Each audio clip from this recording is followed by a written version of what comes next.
100% சக்கரை நோய் வந்துருச்சு எல்லாருக்கும். யாருக்காவது சக்கரை நோய் இல்லைன்னு சொல்லுங்க. இருக்கு, அதான் 99% வந்துருச்சு. சக்கரை நோய் இருக்கிறவங்க எல்லாம் அரசு மருத்துவமனையில மாத்திரை வாங்கி சாப்பிடுறோம். வசதி இல்லாதவங்க, வசதி படைச்சவங்க தனியார்ல வாங்கி சாப்பிடுறாங்க. இப்ப அரசு மருத்துவமனைக்கு போனா வரிசையில் நிக்கணும், நோட்டு ஒண்ணு கையில வச்சுக்கணும், புத்தகம் மாசம் மாசம் வாங்கணும். நீ சோறு திங்கிறியோ இல்லையோ மாத்திரையை சரியா திங்கலைன்னா சக்கரை குடிக்கிறோம், சக்கரை கூடிடும். ஆமா, நியாய விலை கடையில் வேணா குறையும், இங்க கூடும். அப்புறம் சக்கரை கூடுமே அப்படின்னு ஐயா அந்த மருந்து மாத்திரை கொடுக்குறவங்க சொல்றாங்க. நான் என்ன கேட்கிறேன், மருந்து மாத்திரை கொடுக்குறீங்கல்ல, 6 மாசம் 1 வருஷம் 4 வருஷத்துலயாவது அந்த தீந்துரும், ஒன்றும் பிரச்சனை இல்லை, சாப்பிட்டு முடிச்சிருங்கன்னு சொல்லுதா மருத்துவம்? இல்ல, சாகிற வரைக்கும் நீங்க சொல்றாங்க.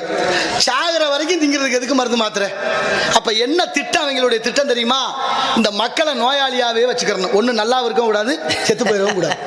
இப்படி நோயாளியாவே வச்சு எவனோ ஒருத்தன் தயாரிக்கிற மருந்து மாத்திரையை நம்ம தின்னுட்டு அவன் மொண்டாட்டி உள்ள மஞ்சள் குளிக்க இந்த மக்களை எல்லாம் கொள்றாங்களே, நியாயமா? யாரு கேட்கறது? சின்ன பிள்ளை கூட வந்துருச்சுங்க, பச்சை பிள்ளை கூட சக்கரை நோய் வந்துருச்சு. Download ShareChat.